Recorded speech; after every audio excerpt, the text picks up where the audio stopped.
Olá, seja muito bem-vindo ao canal. Eu sou o Roberto e nesse vídeo eu vou falar sobre um livro excelente do autor Augusto Cury, Ansiedade, como enfrentar o mal do século.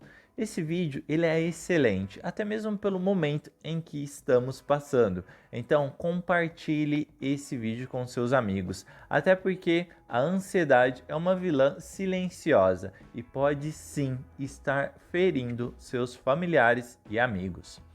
Você está sofrendo por antecipação? Acorda sempre cansado? Não gosta de trabalhar com pessoas lentas? Tem dores de cabeça ou dores musculares? Esquece das coisas com facilidade? Se você respondeu sim para alguma dessas questões, é bem provável que você sofra da síndrome do pensamento acelerado, considerado pelo psiquiatra Augusto Cury como o novo mal do século. A síndrome acaba afetando grande parte da população mundial. Em Ansiedade, de Augusto Cury, é possível entender como a síndrome funciona e como fazer para controlar esse problema tão presente nas pessoas nos dias de hoje.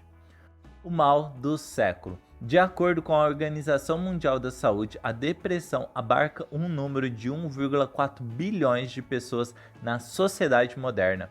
Incrível 80% da população é acometida pela síndrome do pensamento acelerado, que atinge indivíduos de todas as idades, de alunos a professores, de intelectuais a iletrados, de médicos a pacientes. Sem perceber, a sociedade moderna conseguiu alterar o ritmo de construção de pensamentos, gerando consequências seríssimas para a saúde emocional. Adoecemos coletivamente, e esse é o grito de alerta. Imagine que depois de um longo dia de trabalho você chega em casa, come alguma coisa, toma um banho, troca de roupa e ao invés de desacelerar um pouco e curtir o seu tempo livre com sua família, você vai navegar na internet através do celular.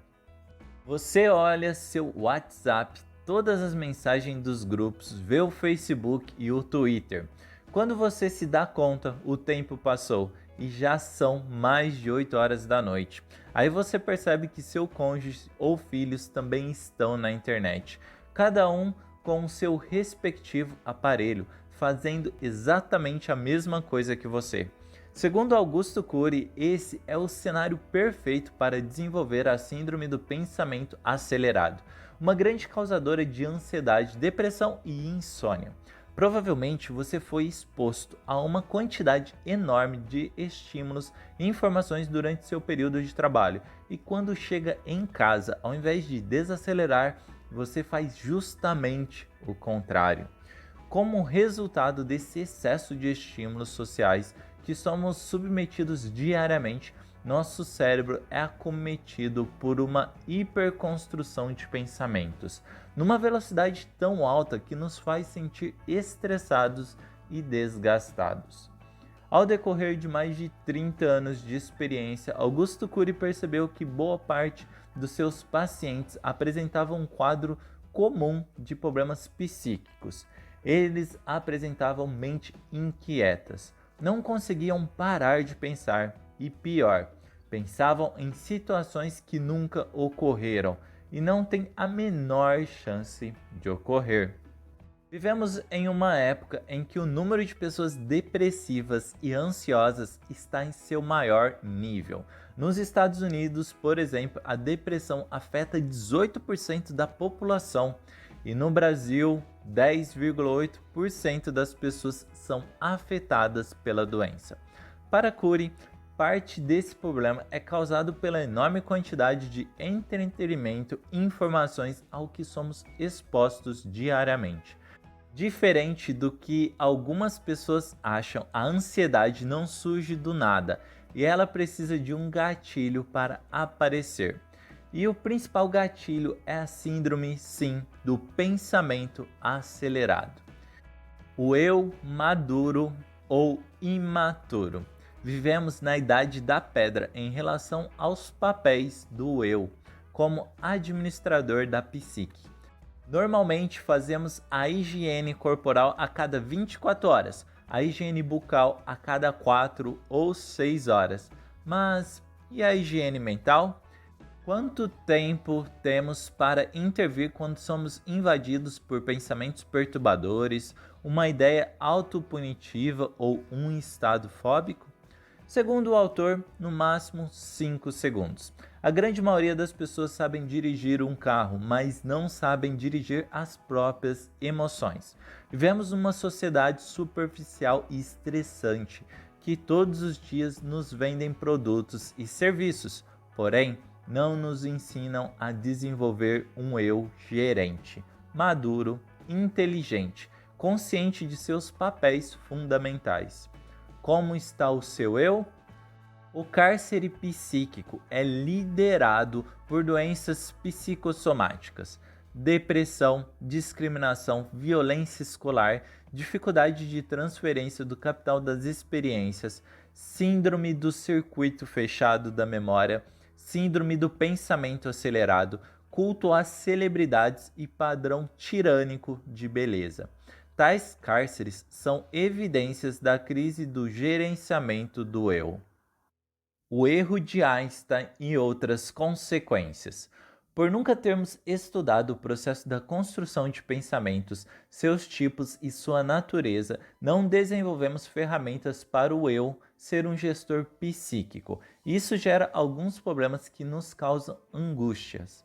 Por exemplo, estamos no auge da medicina e da psiquiatria, mas nunca tantas pessoas estiveram tão doentes.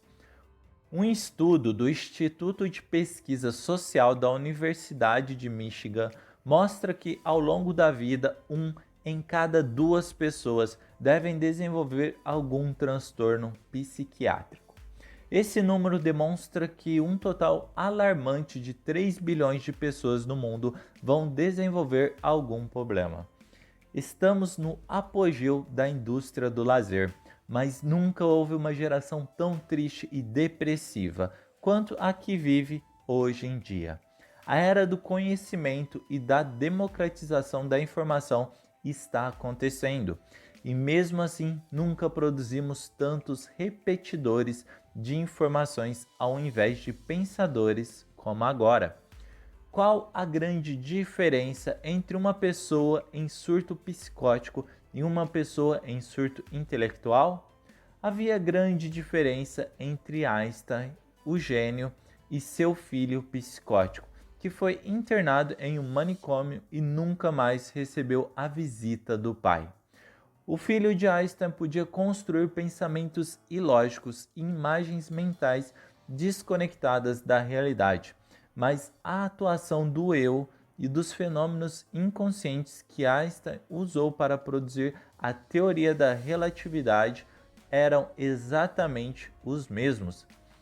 Segundo o autor, ao estudar o processo de produção dos pensamentos, é possível notar que a loucura e a realidade são mais próximas uma da outra do que é possível imaginar. Esse é o motivo pelo qual uma pessoa inteligente jamais discrimina ou diminui os outros. Quem somos? A construção de pensamentos não é unifocal, mas multifocal. Não depende apenas da vontade consciente, ou seja, do eu, mas de fenômenos inconscientes. Somos tão complexos que, quando não temos problemas, nós os criamos. Por exemplo, milhões de pessoas em todas as sociedades modernas cobram demais de si mesmas. Elas usam o pensamento não para se libertarem, mas para se aprisionarem e se punirem quando falham ou não correspondem às suas expectativas.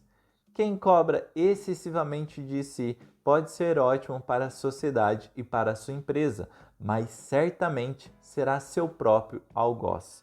Você é assim? Diante disso, devemos fazer uma pergunta relevante. O nosso eu é o único responsável por sermos autopunitivos? A resposta é não. Na realidade, somos seres passivos e acabamos sendo amordaçados por outras coisas que inventamos. O eu, por não ter aprendido a conhecer o funcionamento da mente e a ter autocontrole, acaba sendo asfixiado por pensamentos inconscientes que constrói pensamentos perturbadores e punição sem a sua permissão. Se não aprendermos como agir para gerenciar nossa psique, seremos como crianças assombradas numa terra de monstros. Nunca houve nas sociedades livres e democráticas tantos escravos num único lugar onde é inadmissível ser um prisioneiro, ou seja, na sua própria mente. Parece incrível afirmar isso, mas o tempo de escravidão não terminou, apenas mudou de endereço. Antes algemava-se o corpo, hoje algema-se a mente. Antes haviam carrascos que puniam os presos, hoje nós mesmos somos esses carrascos e nós mesmos nos encarceramos. Antes, a jornada de trabalho era desumana, de 12 a 14 horas diárias. Hoje, devido à síndrome do pensamento acelerado, a jornada de trabalho mental é insuportável. Isso fez com que nós nos tornássemos máquinas de pensar e simplesmente não paramos nunca. O pensamento e suas armadilhas. A maioria dos psiquiatras e psicólogos fazem diagnósticos fechados e radicais por não terem estudado as armadilhas que existem nos processos de construção de pensamentos. A indústria do diagnóstico pode ser um problema. O mesmo diagnóstico que pode orientar o tratamento pode controlar um paciente, rotulá-lo e encarcerá-lo. Um profissional de saúde mental deve saber que jamais tocará ou sentirá minimamente a dor do pânico ou da depressão de um paciente. Estamos ilhados em nós mesmos. Muitos profissionais dessa área não entendem que conhecemos os outros através de nós mesmos. Aprender a nos colocar o menos possível no processo de interpretação e criticar nossos preconceitos é fundamental para nos aproximar dos outros e entender seu drama. Líderes espirituais, políticos, juristas, médicos, entre outros, cometem erros seríssimos porque creem que o pensamento é um instrumento da verdade. Julgam, decidem, condenam, orientam, sem saber que sua natureza é virtual. Todos deveríamos ser treinados nas universidades para entendermos as armadilhas ligadas à natureza do pensamento. Nossos pensamentos jamais representam o outro em sua plenitude. Se os pais, educadores e executivos não treinarem seu eu para se esvaziarem de seus preconceitos e aprenderem a se colocar no lugar dos outros, a fim de entendê-los tanto quanto possível, cometerão erros crassos. Muitos são vítimas de inveja, ciúme, raiva, complexo de inferioridade, sem saber que tais sentimentos são distorções ligadas à natureza e à construção de pensamentos. Para muitos, incluindo médicos, advogados, jornalistas, policiais, professores e funcionários de empresas, a mente é um verdadeiro depósito de pensamentos perturbadores. Pesquisas revelam que 80% dos jovens do mundo apresentam sintomas de timidez e insegurança. Se considerarmos a síndrome do pensamento acelerado como um transtorno de ansiedade, será difícil encontrar alguém que tenha uma saúde psíquica plena. A humanidade foi pelo caminho errado.